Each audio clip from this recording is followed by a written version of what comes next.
بسم الله. بسم الله الرحمن الرحيم. أين الحبايب؟ ها؟ لبس الشتاء والبطاطين بقى، والواحد يا يتحر يا يسقع، ما احناش عارفين بقى هو الشتاء بجد ولا شوية كده تلاقي الدنيا ساقعة جدا وفجأة تلاقي حر موت. يلا فين الحبايب؟ تعالوا نعمل أكلة شتوية كده حلوة كده جميلة تدفي. هي شتوية وصيفية، بس هو الفرن طالما بيتفتح كده في الشتاء فتحس ان ايه، ان الدنيا 100 فل و10 والجو كده البيت فيه خير وفيه دفى كده جميل اسري. ربنا ما يحرم حد ابدا. نقول السلام عليكم ورحمه الله وبركاته عشان دخلنا قفش كده على طول. احلى قلوب لاحلى اخوات ليا في الدنيا، ربنا ما يحرمني منكم ابدا ابدا ابدا. شغاله لكم لايفات اهو اليومين دول ماشي، والله ما قصرت. ورينا انتوا بقى فين. بص بس على اللي في الفرن دي، لا كفايه عليكي قوي كده. بسم الله الرحمن الرحيم. بسم الله.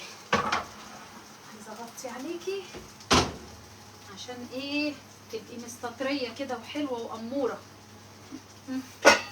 يلا بسم الله. يا هلا يا هلا حبايبي وروحي. ها طبعا انا سلقاها من بدري فايه عملت كده، عملت ايه، مسكت في بعضها. ده بشاميل كريمي جميل.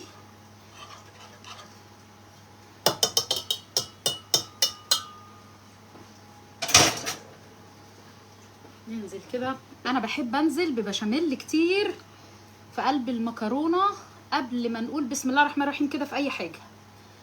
دي بتفرق في الطعم جدا يا جماعه. بصوا القوام بتاع البشاميل يبقى كريمي كده وحلو، لا هو تقيل ولا هو خفيف. بنعمله امتى خفيف؟ قرب الشوربه كده ميه كده، لما بتكون المكرونه نيه زي ما عملت لكم طاسه المكرونه بتاعه اتول او بتاعه اي محلات مشهوره بيها. كده دي بسم الله.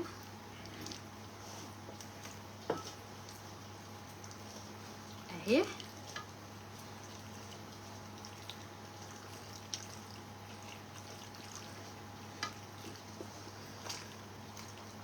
معلش كده بس فضلا وليس امرا، انتوا عشان حبايبي عايزاكم بس تدعوا لابو عمار كده بالشفاء عشان تعبان شويه ومضايقني بقاله فتره تعبان وايه، ودلوقتي تعبان برضو ما راحش الشغل، فدعواتكم كده ليه ربنا يشفيه. انا بستبشر بدعاكم لان انتوا غاليين عليا قوي قوي.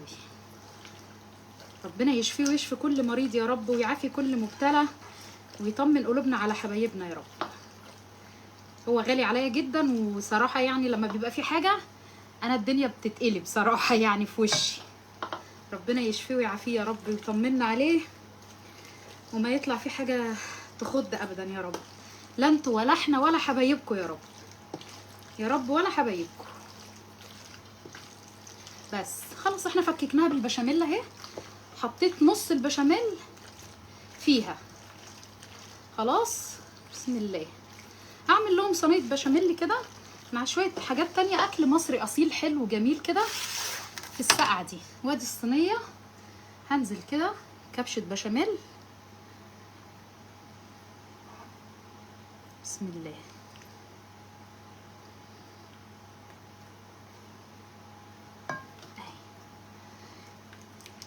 كانت ماما يا حبيبه قلب الله يرحمها ونور عيني، شوفوا لازم سبحان الله اتذكرها بالرحمه في كل لايف. انا حياتي كده، انا يوميا اصلا بلايف من غير لايف على طول، على طول اسم ماما ده ما بيتقطعش من البيت ابدا.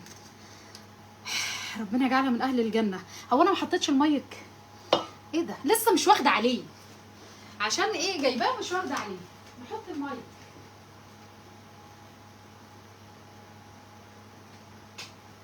بسم الله الرحمن الرحيم. بس شفتوا بقى عشان انا مش متعوده احط الدهوله اللي انا فيها دي، ولا عشان مش واخده ان انا ابقى احط المايك معاكم. اهو منور اخضر اهو كده حلو الصوت تمام. بسم الله. الاضاءه مالك عايزه اشوف التعليقات واشوف اللي قدامي ده.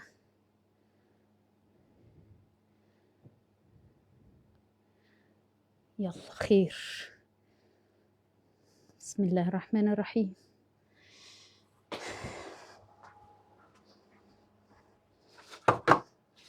فادي كبشه بشاميل كده، وهننزل بالمكرونه اللي احنا حطينا فيها نص البشاميل. بصوا بقى ما تستغربوش المكرونه دي عباره عن ايه؟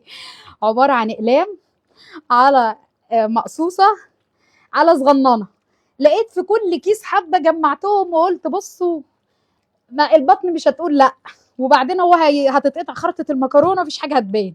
وبعدين احنا مش عاملينها للضيوف عشان يعني نسنتفها ولا نحنتفها قوي يعني، ده احنا اللي هناكل. ما تستغربوش هتلاقوا اقلام على مرمريه اللي هي الصغننه على مقصوصه. ها طيب شوفوا بقى الحشوه برضو. انا النهارده لما كل يعني مش عايزه دربكه، وحبيت ايه الم كل حاجه كده. ده سجق ودي فراخ، لقيت هنا حتتين على هنا حتتين ومدربكين لي الدنيا. رحت عامله ايه؟ بسم الله الرحمن الرحيم. ادي السجق، هعمل نص سجق او 3/4 سجق عشان هو كتير. وهعمل ايه؟ الفراخ بقى الحبه اللي باقيين اشوف بس كده ايه اللي هيبقى باقي لان هو مش كتير برضو. لقيت حتتين ستريبس على حتتين شاورما في كيس كده بالخلطه. يعني الجيش قال لك اتصرف كله حشو وجميل. يا دوبك انا شوحت السجق ده وعملت ايه؟ شوحته بس كده معلقه حاجات بسيطه سمنه، اللي انتوا عارفين بيبقى سمنته كتير جدا. وخلاص وقصقصته بقى بالمقص. الصدق صح، الاسكندرانيه بيقولوا صدق. حبايبي واغلى الحبايب عندي والله، انا بحب اسكندرانيه جدا، ناس عشريه وناس في ظهرك. والف تحيه ليك يا استاذ سالم انت استاذه شاديه اللي معايا هنا وكل حبايبنا الاسكندرانيه. ويا رب ما اكون نسيت حد، سامحوني. انا بحبكم جدا والله. عشره العمر. جيران ماما حبايبي ربنا يا رب يديهم الصحه والعافيه. كانوا من البحيره، وانتوا عارفين البحيره من اسكندريه يعني او جنب اسكندريه. ناس عشريه وناس لذيذه، ربنا يمسيهم بالخير. والاسكندرانيه كده بحس ان هم ايه فيهم جدعنه، جدعنه وناس جريئه في الحق كده ما بيهمهاش. اه والله يعني انا عاشرت كذا حد فيهم برضو، وكان معايا اصحاب في الكليه فليهم عندي غلاوه كده. وكله والله كل بلد عندنا هنا هتلاقي ليها ميزات، وهتلاقي ايه فيها الناس الحلوه الجدعان قوي. بصوا بقى انا عملت ايه؟ ما قلبتش ده على ده عشان ما حدش فيكم او ده الصح يعني. محدش يقول انت خلطتي ده على ده، لا انا عملت نص سجق كده او 3/4 سجق، والتاني اللي هي الفراخ. تمام. هنزل بقى بكبشه بشاميل كده عليها عشان تبقى ايه جوسي وطعمه كده وحلوه على الحشوه. اتطلبت مني كتير قوي المكرونه بالبشاميل برغم ان احنا عملناها كتير جدا وعملناها بكذا طريقه. عملناها على البارد وعملناها على الني على المتحمص اللي هي على البوتاجاز على السخن، وعملناها المكرونه نيه، وعملناها المكرونه مسلوقه بكذا طريقه، وعملناها على البوتاجاز من فوق من غير فرن. الواحد كل يوم في حيره مش عارف يعمل ايه. ربنا يرزق الجميع من واسع فضله يا رب. بس واغطي بقى الوش التاني كده. انا فاتحه الفرن كنت حاطه فيه الفراخ والله، والصينيه دي تكفي كده مع طبق سلطه مع طبق بطاطس، وهتبقى اكله زي الفل. بس انا بقى قلت اعمل اكل اليومين عشان ايه ما اعملش اكل بكره بلطج، عشان شغلنا والله العظيم يعني الحمد لله بياخد الوقت كله. انا هحلفك النهارده. ها بسم الله. حاجات المدهبه بتاعت بلاتينيوم. يلا عشان هتسالوني كله هيقول لي منين دي بلاتينيوم اللي ما بغيروش. خلاص كده. كل ما البشاميل بتاعتك تبقى كتير كده وجوسي، كل ما يبقى الصينيه بتاعتك تحفه. بسم الله الرحمن الرحيم. ننزل بقى الطبقه دي. والبشاميل طبعا يعني احنا عشان برضو الحبايب او البنات اللي لسه داخله، انتوا شاطرين ما شاء الله عليكم. بنعمل ايه بالبشاميل بقى؟ نقول للحبايب بقى. بنحمص طبعا على قد الدقيق. بصوا، كل معلقه دقيق بتاخد معلقه سمنه زيها او زبده، وبتاخد كوبايه لبن كل معلقه دقيق.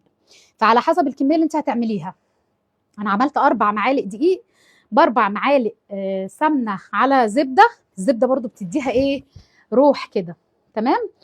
و والله ازيد من لتر حليب. هو المفروض 4 كوبايات، انا عملت حوالي لتر ونص حليب. بحب الحليب بتاعها زياده، بتبقى جميله وطعمه، خصوصا ان انا مش ضايفه قشطه. عايزه بقى تضيفي قشطه حطي. عندك مكعبات جبنه اللي هي مثلثات الجبنه اقصد، النستون اللي احنا بنقول عليها، حطي. جبنه كيري حطي. كريمه لباني. بصي مش بتقولك لا، البشاميل بتاخد اي حاجه، ما بتقولش لا خالص. بس كده. فاكرين زمان بقى لما كانت اهالينا بقى الله يرحمهم او الله يدي للموجودين كده الصحه والعافيه ويرزقكم رضاهم وبرهم ويعافيهم من اي سوء، اما كانوا بقى يروحوا رابين بيضه كده ويروحوا حاطينها على الوش. دلوقتي طلعنا في موضه ان لا، مع ان والله العظيم كانت بتخلي الوش ملمع واحمر وجميل.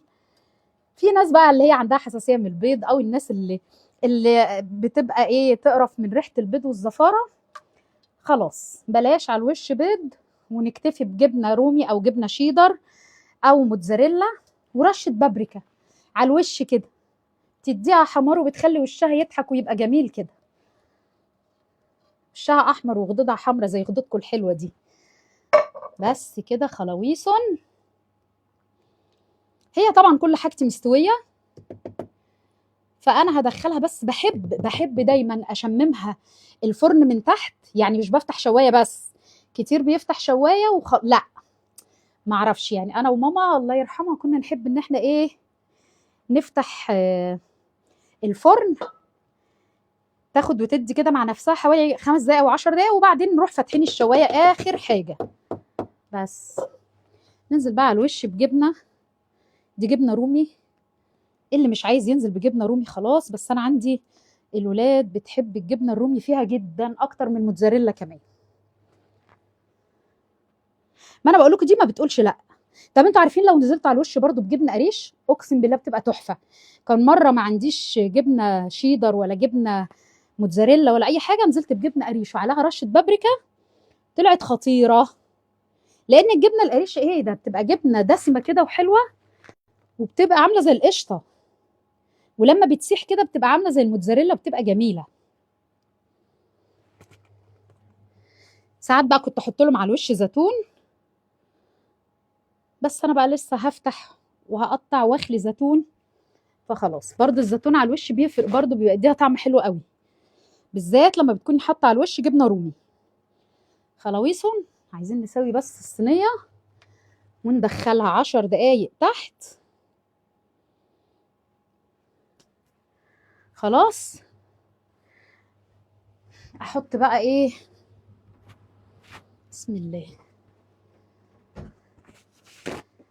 طبعا صينيتك لما بتنضفي الحروف ما بتبقاش محروقه معاكي، عشان في ناس بيقولوا طب انت ليه بتنضفي الحروق؟ البنات برضو طبعا يا حبايبي اللي ما عندهمش خبره، الحاجه دي بتبقى تتحروق، سواء بقى طقم بايركس اللي هو الازاز، او اي صينيه في الكيك، في اي حاجه بتتحروق.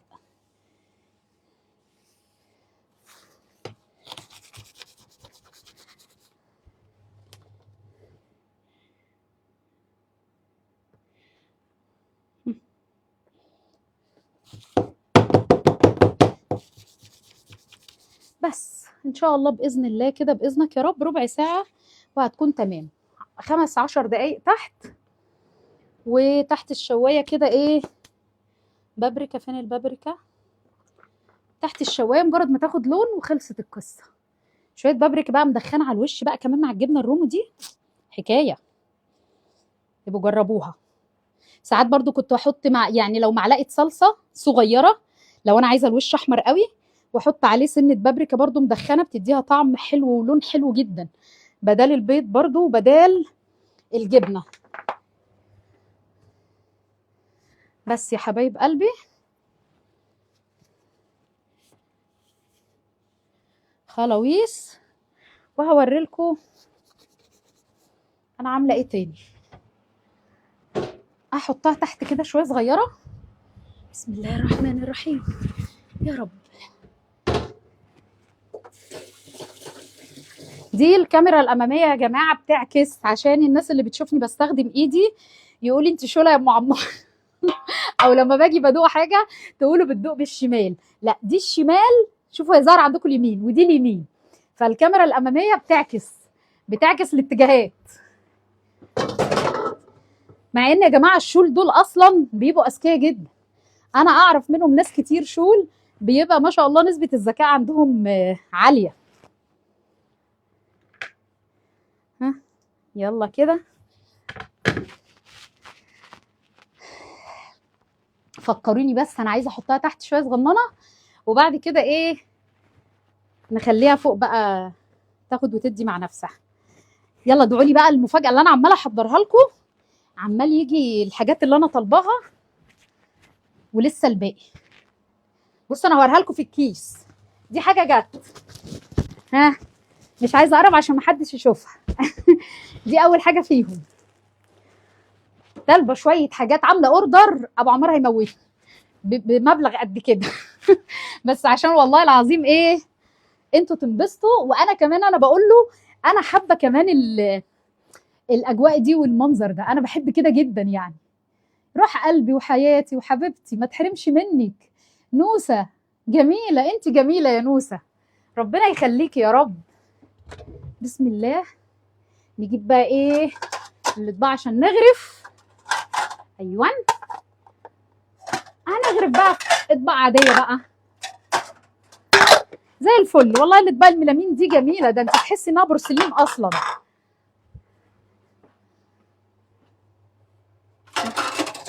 كل واحد بقى ايه طبقه وخرطته وشكرا.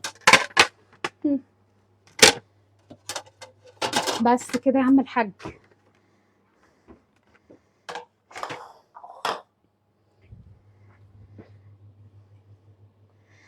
حبيبه قلبي وحبيبه الملايين بيتي في اي اكل ما يخلاش لدرجه ممكن اكون عامله قلقاس او سبانخ وتلاقي الملوخيه كتير يستغرب يقول لي اخضر على اخضر، اقول لهم هم كده في البيت، ربنا يجعل سنتنا كلها خضراء بسم الله الرحمن الرحيم. احط هنا ايه، احط لهم هنا كده بسم الله. الله شوفوا الخضار ولفه وجميله ومش ساقطه. الله يرحمك يا روح قلبي، انت اللي معلماني الحاجات الجميله دي. نعمل طبق كبير وطبق صغير، والشوربه برضو طبق كبير وطبق ايه صغير. ها بسم الله.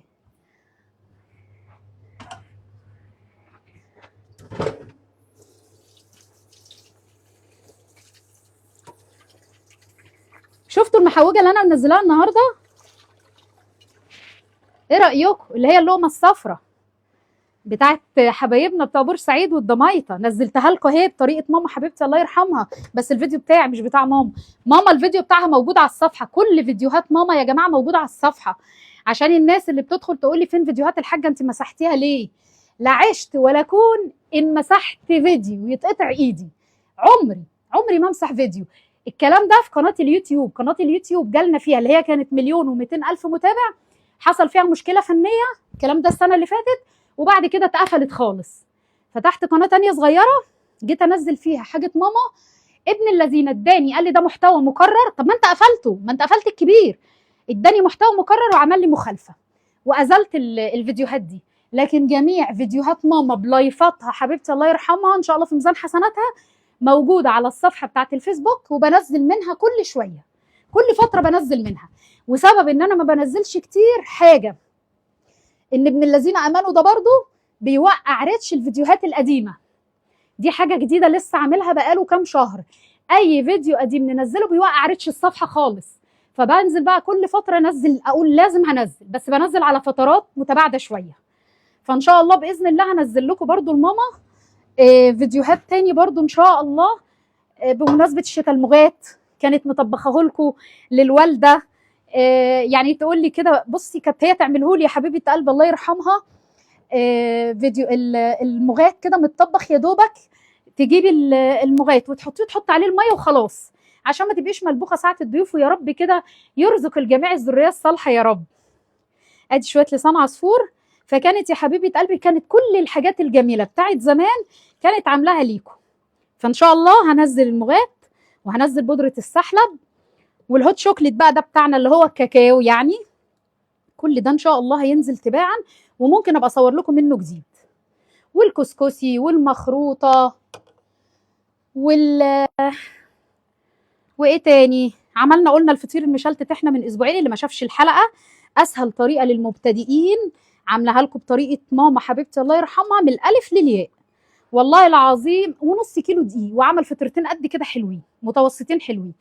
اللي ما بتعرفش تعمل فطير ولو مشيت معايا بالخطوات كده هتبقى بروفيشنال وهتفاجئ بالنتيجه. والحمد لله لقيت تعليقات حبايب ليا كتير قالوا لي يا ام عمار عملناه ونجح، وعمرنا ما كنا نتخيل ان الفطير ينجح معانا. فاللهم لك الحمد، في ميزان حسناتك يا روح قلبي. خلاص كده من تحت اهي، تعالوا اوريكم بتغلي. انا عندي اهم حاجه ايه، انها تبقبق كده وتغلي، لان الفرن يا جماعه بيدي للصينيه شمخه. يعني ايه، بسم الله الرحمن الرحيم اهي، بيديلها شمخه كده، بيخليها تاخد ريحه الفرن كده ومش عارف يعني بيديها شخصيه. هطلعها بقى فوق كده تحت الشوايه تاخد لون، وان شاء الله نقدمها على طول واحنا مع بعض في اللايف كده، واوريها لكم قد ايه جوسي وقد ايه كريمي، وانتوا شاطرين واساتذه واحسن مني كمان. بس ده احنا ايه بنفكر بعض. هطلع دي لفوق شويه. الفرن ده عشان برضو بتسالوني، ده بوتاجاز كامل مش فرن، ده يا جماعه بوتاجاز بوش سمارت. بسم الله الرحمن الرحيم، يلا يا بيضه، ها بسم الله، سيري يا نورماندي 2. ودي فراخ اهي، تخيلوا شوفوا لسه مطلعاها سخنه، الدنيا ساقعه. فراخ عاديه خالص، سلقتها ضحكت عليها وخدت شوربتها، وبعدين عملت لها الخلطه بتاعتنا اللي هي بصل على فلفل على طماطم، ضربتهم في الخلاط مع عصره ليمون مع خل مع شويه دبس رمان لو موجود، شويه صويا صوص وفلفل اسود وملح وبهارات. حطيتها كده عليها ودخلتها الفرن تكمل تسويه، لان كنت مطلعاها من الشوربه حوالي 90% سوا، ال10% دول في الفرن. خلاويص ايه تاني،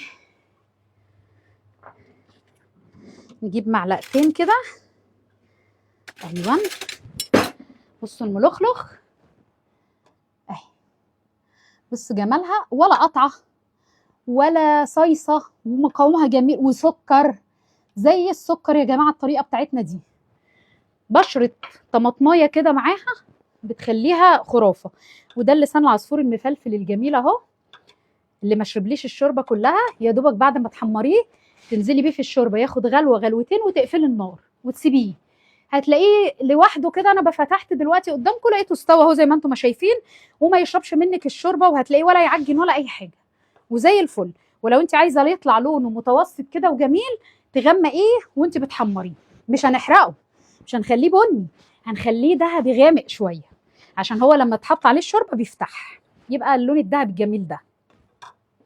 بس وادي اكل النهارده ان شاء الله كده، يا رب كده ياكلوه بالف هنا ويطمن قلبي عليك يا ابو عمار، ويشفيك يا رب ويعافيك من كل سوء انت وجميع مرضانا، ويشفي يا رب كل المرضى، وينصر حبايبنا في كل مكان، المستضعفين في الارض وفي غزه في السودان في كل مكان يا رب. يا رب قاوي الضعفاء والاطفال، وجعلنا سببا لنصرتهم كده يا رب، ما نكونش سبب لخذلانهم ولا سبب لهزيمتهم. بس كده اهي كملت ال10% السوا بتاعها، طلعت معايا زي الفل اهي. الفراخ اهي يا جماعه، برضو مش عارفه الاضاءه مفتحاها قوي. هو اللايف ده دايما الواناته مش حلوه، مش زي الوانات الفيديو اللي احنا بنبقى نصوره ونمنتجه. اللايف بالذات الواناته بتلاقيها ايه فاتحه مش مظبوطه. بس كده. ايه رايك في الاطباق دي؟ ميلامين والله يا جماعه، ميلامين. وهقطع بقى كل واحد ايه، خرطه كنافه كنافه عشان نفسي في الكنافه. كل واحد خرطه مكرونه بشاميل مع قطعه الفرخه ولسان عصفور والملخلخ، والف هنا وشفا، وطبق زيتون بقى من اللي احنا عاملينه، وخلاويص والف هنا. ودايما يا رب كده بيتكم عمران بالخير مع حبايبكم، وتسعدوهم وتعملوا لهم كل اللي نفسهم فيه يا رب. بسم الله. ايه يا قمر؟ ها، ايوه ايوه. ده بوتاجاز كامل يا جماعه، اسمه بوش سمارت. ده مش بلت ان، هو بوتاجاز بلت ان، يعني ينفع تقفلي عليه زي ما انا مقفله عليه، عشان برضو العرايس اللي بتسالني بعد كل لايف. انا ليا تجربه سيئه جدا مع البلت ان، وبنصح بيها. يا لو لا يكون شعري باين من ورا. عماله اشد من قدام. اللهم استرنا ولا تفضحنا.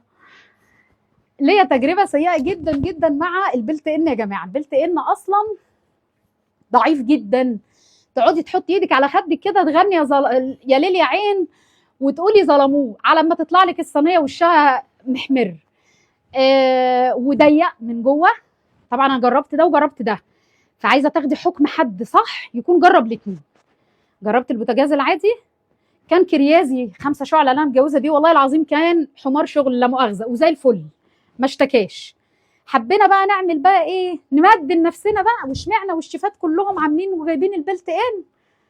جبته وندمت ندم، وكنت جايباه ايه، انضف حاجه، كان اريستون واندست الايطالي، وانتوا عارفين دول بيبقوا رقم واحد في السوق.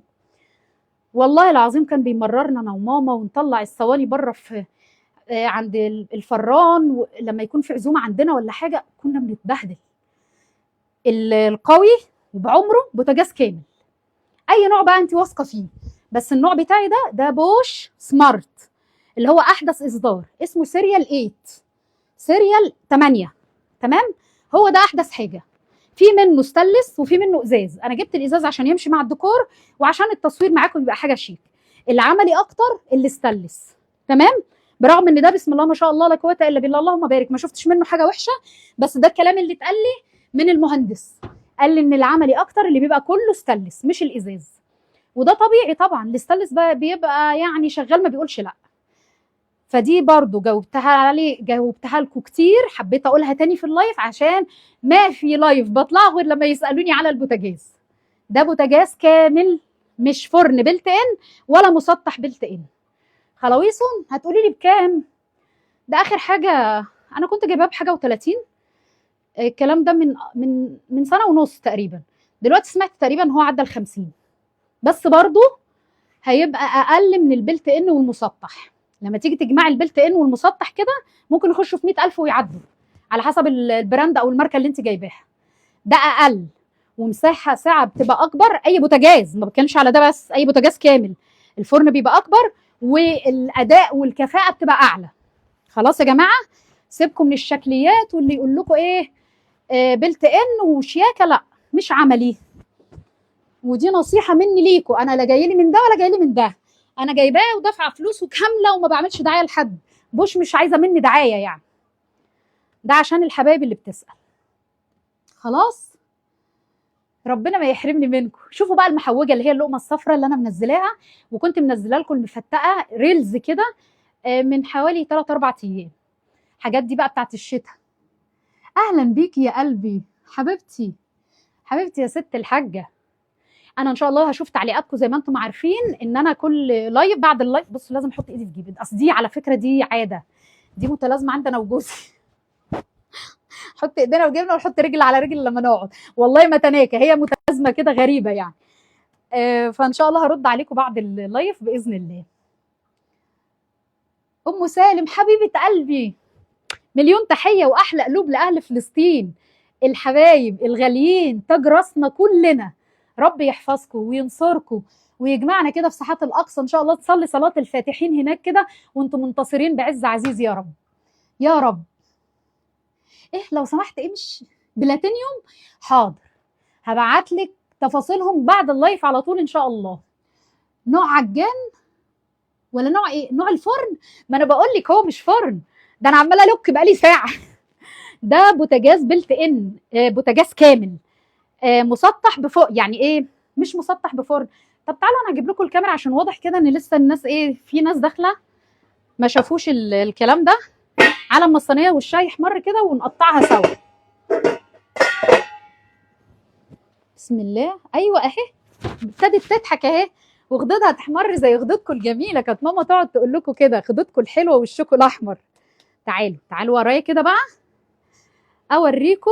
بصوا عشان حبايبي لسه داخلين، ده البوتاجاز اهو كامل ماشي. طبعا دي فوطه انا شطفاها وحطاها كده، والفرن شغال عشان تنشف، مالكوش دعوه بيها. اهو ده كامل حته واحده بلت ان. يعني ايه بقى؟ يعني ينفع ان انا اقفل عليه من هنا اهو.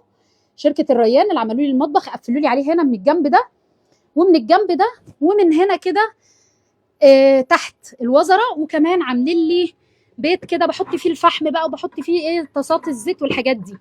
خلاص، يعني اكنه بالظبط مسطح او فرن بلت ان. وما فيش من ورا ظهر ازاز. البلت ان، البوتاجاز البلت ان مبقاش فيه ظهر ازاز. عندهم بقى ده في منه يا اما ستانلس يا اما ازاز، عشان لسه داخلين. انا جبت الازاز الاسود ده عشان التصوير وعشان يليق معايا مع ديكورات المطبخ. لكن المهندسين بتوع بوش قالوا لي الستانلس عملي اكتر وسعره اقل من ده، اقل كتير. يعني تقريبا كان فرق حوالي 7 8000 جنيه. ده كان اعلى كتير، بس لكن نفس الكفاءه ونفس المميزات كلها زي الاستانلس وزي ده بالظبط. طب شوفوا برضو كمان بقى، بما اننا بنتكلم على ما الصينيه تطلع، ده التسخين اللي بالهيدروليك اللي انا قلت لكم عليه قبل كده. يعني ايه؟ يعني الفرن برضو بيفتح يا اما تحت غاز. لا ده خلاص اهي يا اختي جميله، لا نقفل عليها بقى. يا اما الفرن بيفتح لوحده يا اما الشوايه لوحدها. ودي طبعا ايه، ودي طبعا بتضايق ناس كتير جدا اولهم انا. لكن بتوع الشركه وكذا حد اساله بره الشركه قالوا لي ده السيفتي او الامان ليكي. لان البوتاجاز لما يشتغل مع الشوايه بيحصل ممكن لا قدر الله انفجارات. تمام. اللهم امين يا روح قلبي ويفرح قلبك يا حته عيني يا ام محمد الانصاري، تسلمي. دعائك جميل يا حبيبتي دخل قلبي. خلاص. فهم عملوا بقى حاجه تانية جميله قوي خلتنا استغنى ان انا ما ولعش الشوايه كتير. بس انا ولعتها دلوقتي بس عشان اخلص معاكم بسرعه. اهو التسخين بالهيدروليك اللي هي دي. بصوا لما اعمل كده في هنا خط احمر هينور. بس طبعا اهو خلاص. بس انا عشان قفلت البوتاجاز اهو ده بيبقى ينور هنا الخط الاحمر ده. يعني بيسخن لك كله تسخين هيدروليك، بيقوم بدور الشوايه معاكي. خلاص. وهنا في برضو مروحه برضو بتوزع الحراره لو كيك او اي حاجه. خلاويص احنا قفلناها كده. وده طبعا زرار شوايه كده. هو فين؟ كده الفرن وكده الشوايه هي رسمتها. خلاص. اللي هي دايما تضايق الناس ان يا اما ده يشتغل يا اما ده يشتغل، بس ده الامان ليكي. عوض عنها بقى زرار اللي هو الهيدروليك ده، تسخين بالهيدروليك. خلاص قلت لكم كل حاجه عنه. وشوفوا بسم الله ما شاء الله الله اكبر، الفرن ياخد بسم الله ما شاء الله صينيتين كبار. يعني لو عندك عزومه 2 تحت و2 فوق في ثواني هتنجزي. خلاص اهو يا جماعه كامل. خلاويص ما بخبيش عنكم حاجه ولا بخاف ولا عين ولا مش عين. لا والله انتوا حبايبي وانتوا ناس محترمين وربنا الحافظ، وانتوا بتتمنوا لي الخير، ويا رب يرزق الجميع من واسع فضله. نجيب بقى الصينيه الجميله بتاعتنا. بسم الله. خلاص قلت كل حاجه اهو. الله الله الله الله. جيلي جيلي. بسم الله الرحمن الرحيم. يا الله يا رب يسر ولا تعسر. هخش لكم بقى ايه في قلب الصينيه دلوقتي بالكاميرا عشان هي كده من على بعد مش باينه، وعايزه احوش الفلتر ده. اول ما بفتح اللايف يحط لي فلتر على مزاجه كده، مش يديني فرصه الاختيار حتى.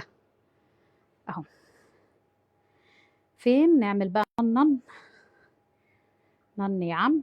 بس كده ادي فراخي استنى ما نمسح الكاميرا شكلها ايه. ملحوسه اهي.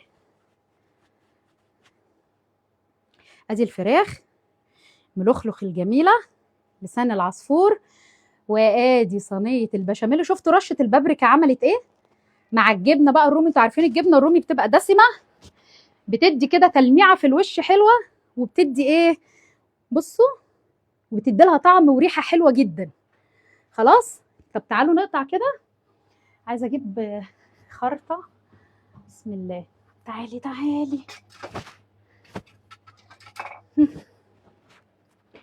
عايزه اقرب لكم كده وانا بقطع كده، ونحط ايه، كل واحد ياخد خرطته مع طبق الشوربه والملوخيه، والف هنا وشفا على قلوبهم يا رب، وعلى قلوب كل اللي بيعمل يا رب للحبايب. وجددوا نوايا يا ولاد تاخدوا اجر والله. بسم الله. الله، بصوا بصوا جوسي وجميله ازاي. القالب الكبير ده انا بعمل فيه 1.5 لتر حليب، برغم ان بياخد 4 معالق دقيق بس. بص انا بعمل بايد واحده، طبعا عايزاها تنزل خرط سليمه. دي اللي هي الايه، السجق، ريحه السجق فظيعه.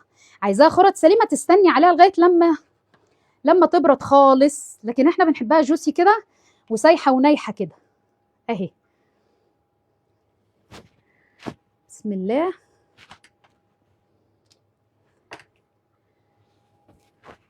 بصوا بصوا الجمال. يلا، ده كان غدانا النهارده، وربنا يسمعنا عنكم كل خير وما يحرمني منكم ابدا. وهرد على تعليقاتكم بعد اللايف ان شاء الله، او بمعنى اصح بعد الغدا. وانا اصلا ما بتغداش والله العظيم، ده انا من بعد العمليه الاكله ضعيفه جدا، يا دوبك لسه بنحط الاطباق عشان ياكلوا اقول الحمد لله. العيال يا عيني وزوجي بيزعلوا جدا، بقول لهم انا راضيه الحمد لله على كده. ايه يا بوسي، في ايه يا هبله؟ بصوا تجري زي ايه يا بوسي، ايه في ايه؟ حلقنا لها، بصوا شعرها كله راح، كانت مبهدله لي الدنيا شعر. يلا حبايب قلبي، ربنا ما يحرمني منكم ابدا، ودايما كده تعملوا الخير كله لحبايبكم، ودايما زايدين مش ناقصين. واستنوا بقى المفاجاه الكبيره اللي انا بحضرها، بس ربنا يطمن قلبي على زوجي كده ويشفيه ويعافيه يا رب، وما اشوف له حاجه وحشه. واترككم في رعايه الله، واقول لكم السلام عليكم ورحمه الله وبركاته، اغلى واحب اخوات ليا.